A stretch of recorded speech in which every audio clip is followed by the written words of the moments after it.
Hello and welcome to Us's Lounge. I'm happy to have you here again, and today, continuing in our series of Breathe In, Breathe Out.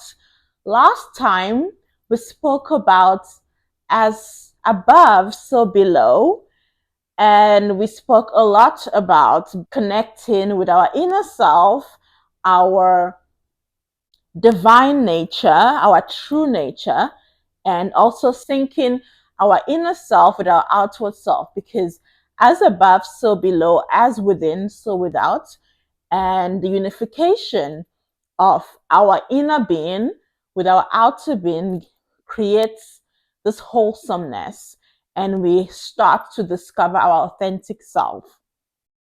Following on from there, today, before we get on with our topic today, which is very exciting because it's the final episode in the series of Breathe In, Breathe Out. This is the culmination of what we've been going through, starting from Freedom, What is Your Price? With the Epiphanies of Rebirth series.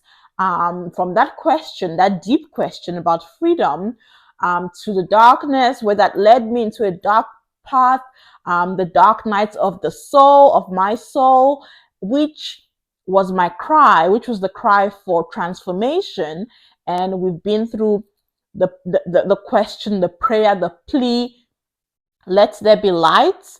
And we've gone through the roasted fire, the blinding lights, and now we are reborn, and we are now sinking our inward self, our inner self, which is our divine nature with our divine senses, and that is feeding through into the outward. But before we carry on today with our topic, following on from Rebirth and as above, so below, I would like to invite you to like, to subscribe, and to share this content with your friends and loved ones. Today, we are continuing from Rebirth and as above, so below, and we're speaking about from rebirth to enlightenment. So we spoke about my consciousness. Last week, we spoke about achieving higher consciousness. We spoke about the three planes of existence being the body, the physical matter, the mind, and the spirit being the highest level of or plane of consciousness or existence. And when you dig within to your spirit and connect and train the mind or condition the mind to seek and deal with the things of the spirit and discover the spirit within, we can attain an increasing level of consciousness. So with my consciousness, or with the consciousness of my rebirth, awakening my divine senses, we spoke extensively about that, spiritual understanding and mental perception, and those divine senses are now more important than my five physical senses. So with the consciousness of my rebirth, awakening those divine senses, the light was back after a long period of darkness. We spoke about darkness extensively at the start of this journey with the Epiphanies of Rebirth series. And we have now come to discover that the light was found. It wasn't the end of the world. It wasn't doom and gloom. But now the light was finally back. And surprisingly, this light began to morph into my true image. You will see from the featured image in this blog article, the final blog or vlog episode in the series of Breathe In, Breathe Out, the image of a woman transfigured by light. Her eyes were glowing out light. It was breathing light. Her whole figure was engulfed in light, radiating light. She was transfigured by light. So my image, the light within, was spreading and morphing into my true image. And with each seed of truth, because in discovering your true image, you have to uncover the truth about yourself. There would be part, we spoke about the shadow self, where you discover your dark nature, your darker elements, and you also discover how egotistical you are. But you need to enlighten yourself with truth. And this energy, the lights, the sunlight, the natural light, the form of energy, all the sources of energy that's around us, the natural sources of energy, each seed of truth transforms you with this new form of energy. And I was reconnecting to the endless source of light and its self-forming power. This release from my self-incurred immaturity, it marked the start of my enlightenment. This innate source of energy, we've spoken about the source of energy, my blinding light. Mine was the sun energy captivating me, hypnotizing me, being engulfed and consumed by the light and seeing colors of the rainbow in the sun. That was my supernatural experience or my out of ordinary experience. You might go through, as I've said, the transformative journey is different for different people, but the consistent pattern is that you go through a rigorous, a traumatic event that shakes you up and awakens you, your mind, body, spirit, to this source of energy, the innate source of energy which you've been blind to, which your divine senses, as I call it, mental perception and spiritual understanding, they help me uncover the source of energy within, my true nature. So going back to the innate source of energy and knowledge, because the source of energy comes with knowledge, they were casting doubt upon my physical senses. As I said, my divine senses were becoming more important. My sixth and seventh sense were becoming more important than my five senses, my physical outward senses. And at this point, with this innate source of energy and knowledge, I began to doubt my physical senses and its intellectual capacities beyond the external world. Yes, your five physical senses, they aid our vision, our understanding, and the like of our external world. But when you want to go beyond the external world and dig into the spiritual world, the internal world, you need to acquire divine senses, and your intellectual capacities of your physical senses are very limited. Also, my material reality was restricted by my senses, my physical senses. It's always restricted to mental content. So I discovered that my divine senses was the most important source of energy, the most important source of knowledge. And in this release of the self-incurred immaturity, aided by my physical sense, which I was so focused on the externalities. So going back to the release, this release of the source of energy helped me uncover that my immaturity, which was self-incurred, was limiting. My intellectual capacities of my physical senses were limited to the material world, the external world. My reality was only focused on my material reality, and it was limited to mental content, restricted to mental content. So with the birth of my divine senses, my perception had shifted, absolutely shifted, completely shifted. Consciousness, my consciousness was increasing. I was on the step. I was taking each step towards my higher consciousness. This marked the start of my enlightenment. My perception has shifted, and fully aware now of the enslaved state of my mind, I longed for freedom, for liberation. Finally, the question I asked at the start of my blog or my vlog, which was freedom, what is your price? I've come to uncover that external freedom is not true freedom, but now desiring to be free, again, attaining true freedom, because my keys to freedom led me to depression, led me to the bottom of the bottom, the rock bottom. And coming out took a whole season, 4+ years, to see the light again. So I had to find true freedom. I was now fully aware of the enslaved state of my mind, and I longed for liberation and freedom. But freedom from what exactly? And freedom towards what exactly? And most of all, what really is true freedom? Freedom from suffering.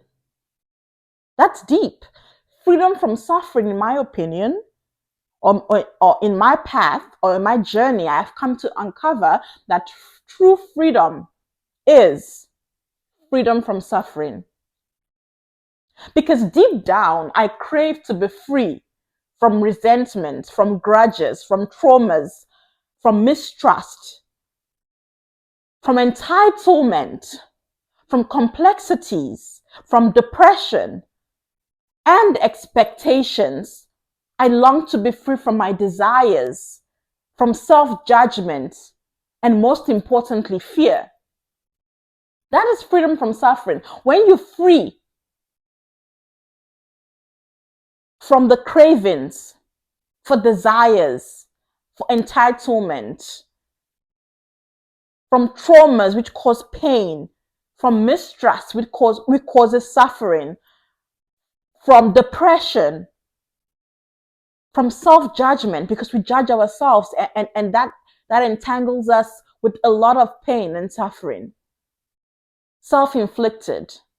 Being free from expectations. Being free from fear, most importantly, because fear traps us. It's actually a prison cell. When you're free, you have the courage to follow your North Star. You have the courage, you have the compass when you're free from fear. Nothing holds you back. You're fully liberated. So going back to my religious beliefs, I call it religious beliefs because spirituality is very different from religion. And the Bible is our point of call as Christians, or our source of wisdom as Christians, but you need your spirit to be awake to actually interpret it correctly. There are lots of interpretations to the Bible. We have lots of versions of the Bible, countless if you ask me. We have lots of denominations in Christianity. So there are lots and lots and lots of outward external opinions and views of verses of the scripture of the Bible. But to actually turn over the religious beliefs into a spiritual one, you need to awaken that third plane of existence that is the most important, the spirit. So going back to the Bible, I've told you that's my point of call, because with my divine senses now, I interpret the Bible very differently, because my spiritual understanding and mental perception are vital and more vital than my physical senses. And yes, I use my eyes, but the eyes within, the spiritual understanding, the mind, the mental perception, which has been reconditioned to focus on the things of the spirit, aid me in my understanding and gives me spiritual understanding. So I will go to Psalms chapter 51, verse 10. It says, "Create in me a clean heart, O God, and renew a right spirit within me." This was obviously David praying in the midst of his suffering. He wanted to be free from suffering. So I also craved deeply to be free from suffering in the form of resentment, in the form of grudges, of traumas, of mistrust, of entitlement, of complexes, of depression, of expectations, desires, self-judgment, fear.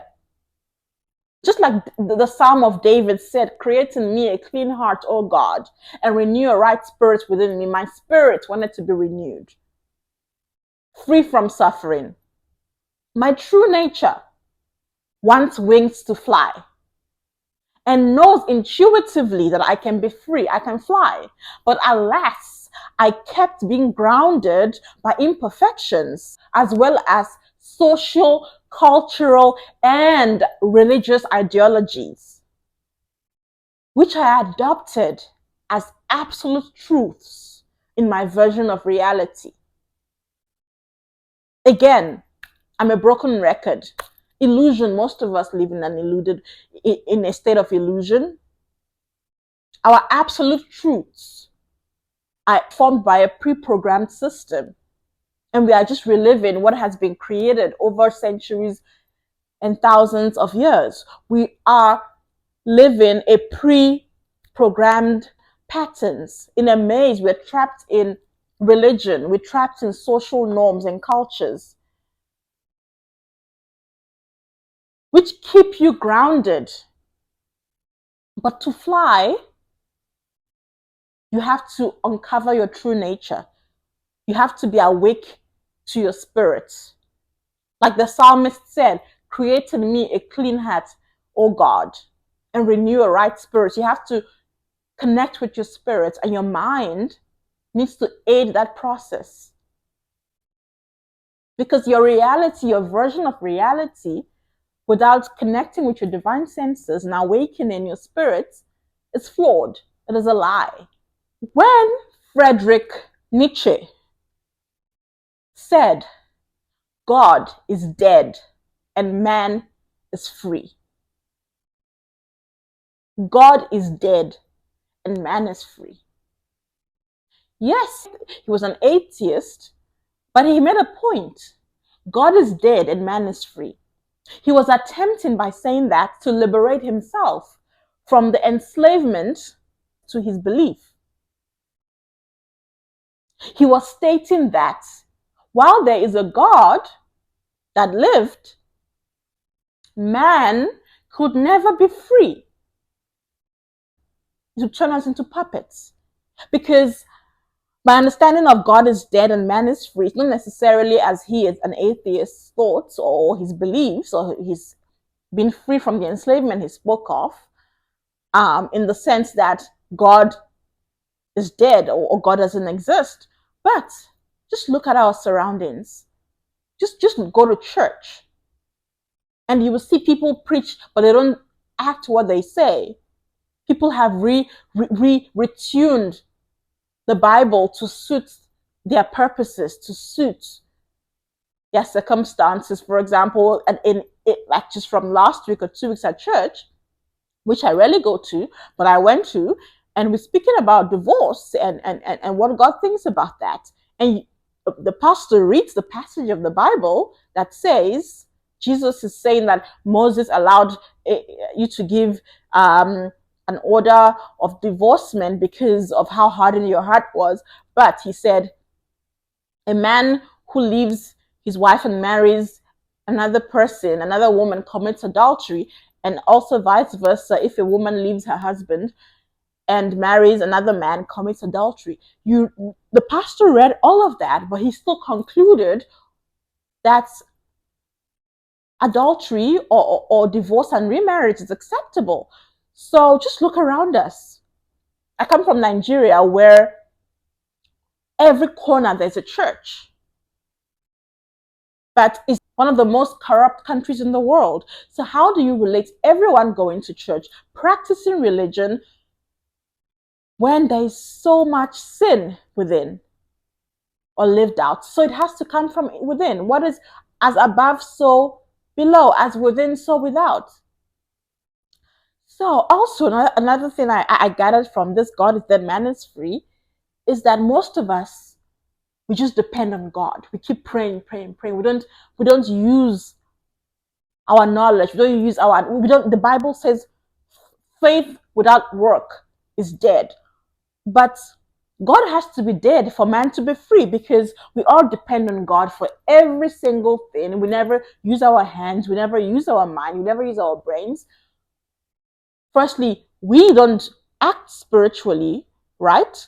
We don't act according to righteousness, but in the same vein, we are praying to Him. That's why Africa is suffering, because we've accepted this religion so closely that we're waiting for God to come and fix our shithole countries, as Trump has said.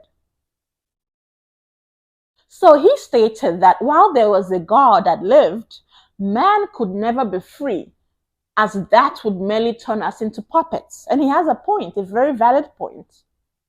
Only through awareness can we be totally free. Only through awareness can we choose to remove ourselves from the games of duality, finding our innate wholeness in being, becoming wholesome once again. We use the word paradise and we associate it with our beauty and freedom.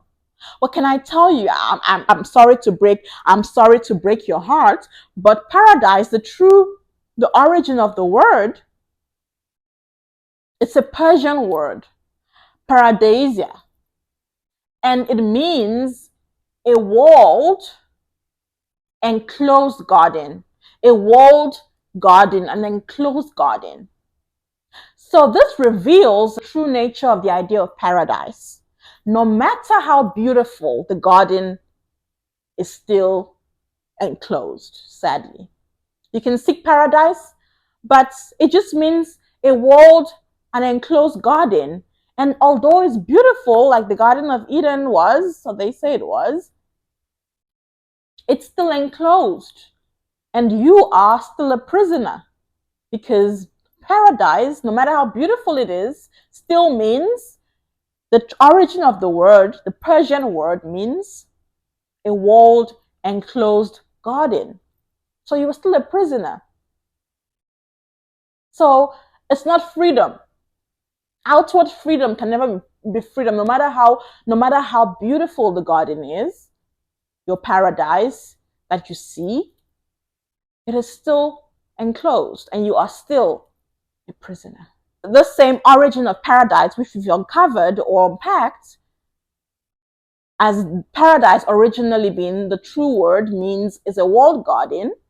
It's true for the story of Adam and Eve, who once eating the fruits of the tree of good and evil, the tree of knowledge, they became free from the confines of paradise. Paradise being a walled garden, the Garden of Eden. So actually, if you think about it deeply, or one step further, you will see that God was revealing to them their potential. They were enclosed, they were trapped in this garden, although it was beautiful and had everything they needed, but they were still in an enclosed world. So without developing your awareness, we have, again, created our prisons, just like Adam and Eve. Although they were freed from the garden, from the walled garden, the paradise they lived in, the confines of the paradise, they went out and they chose evil. They didn't choose the good. So, however, as much as we're free, we are freed from we might be free from the confines of paradise, without developing our awareness, we have again created our prisons in the form of, as we have, national borders, religious beliefs, and egocentric ideologies. We have created prison for ourselves. Can you say you live freely in this world? There are national borders. You have to show a passport in another country, even one that in your own continent. You're trapped. You have to seek permission to roam the earth, which we are supposedly free in. Religious beliefs trap you. You can do this, just laws, another form of laws, another form of regulation. And egocentric ideologies. These are all prisons we've created for ourselves without developing our awareness to step out of it, to exist in a higher plane, in the spirit world. We are still trapped. We are still in the confines of paradise in a different shape and form. Our perception of freedom is always external. The Garden of Eden, protective governmental laws, and our financial wealth. We never stop to think that the key to freedom is changing something inside of us. Rather, we think that the key to freedom is something outside of us. No, it is inside. True freedom is within.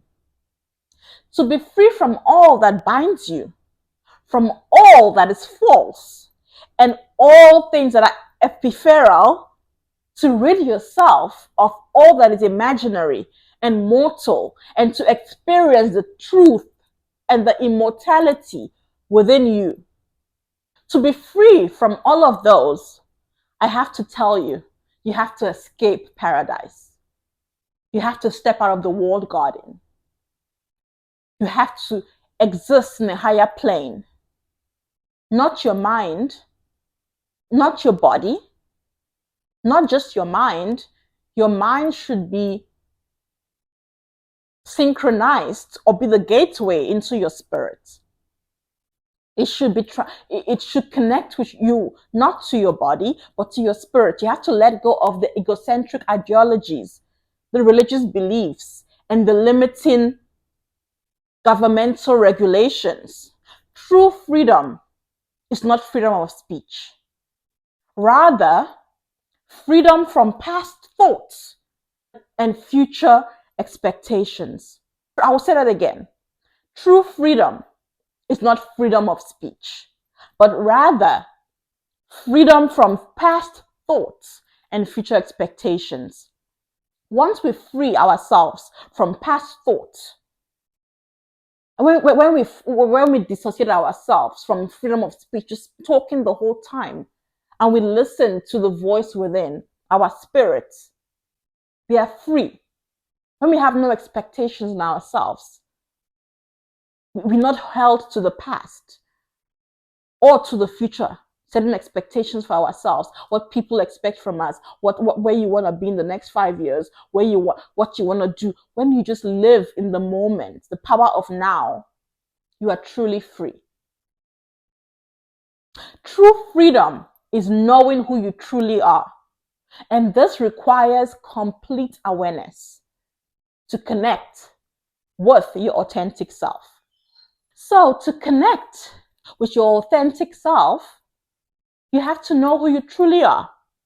And this requires complete awareness. To be free takes courage.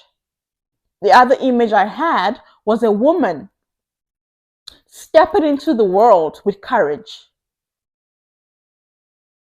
The world, the skyscrapers, the world was in front of her, the physical world, and she was ready.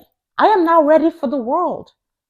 From rebirth to enlightenment, I am becoming aware of my authenticity and the infinite potential within me. There is infinite potential, but it takes courage.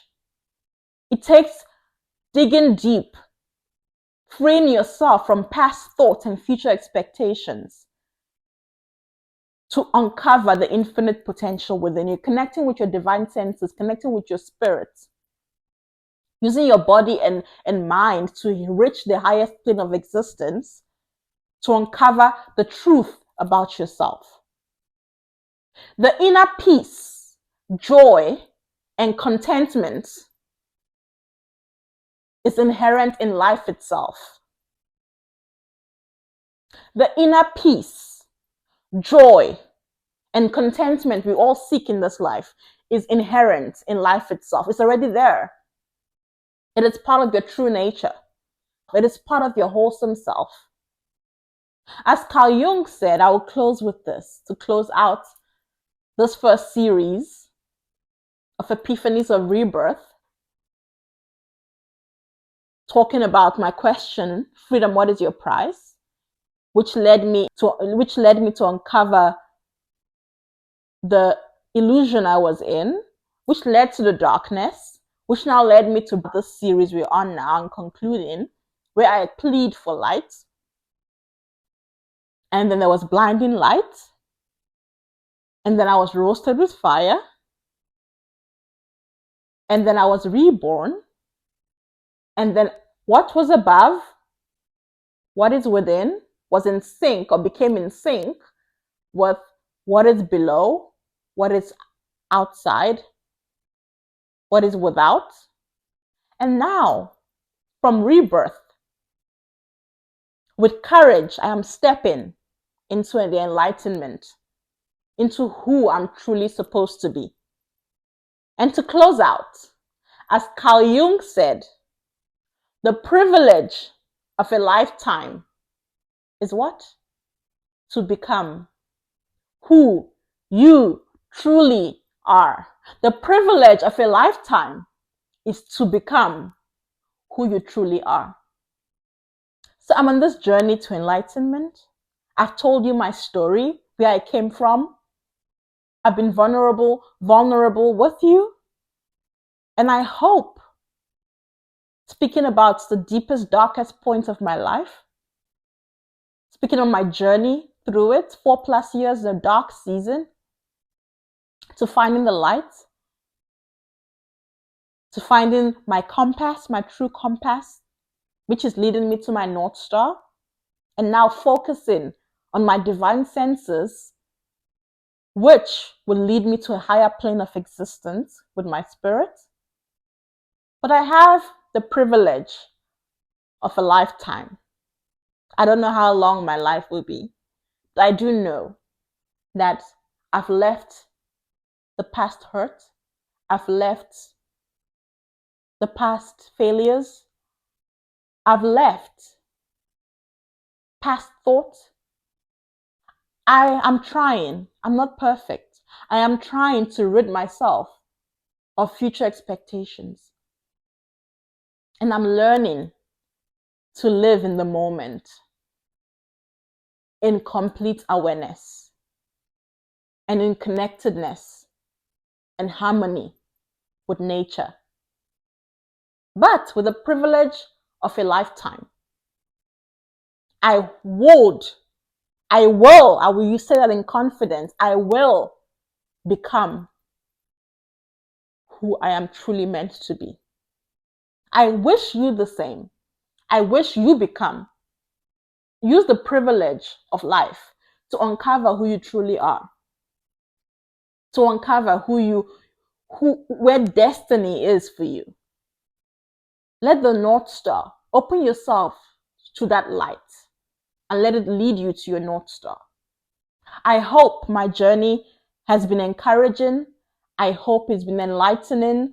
I hope there's 1 or 2 or 3 or 4 or 5 things you've taken in this 17 episodes. I wish you one last time, till next time, I wish you lots of light, lots of love, lots of joy, lots of peace, inner peace, which is inherent in life itself, and lots of contentment. Let go of the past thoughts. Be free of it. Be free of future expectation. Focus on the true freedom you have already and uncover it. Let each day be a step closer to your spirit within and uncovering the jewels, your immortal self. Till next time, bye-bye.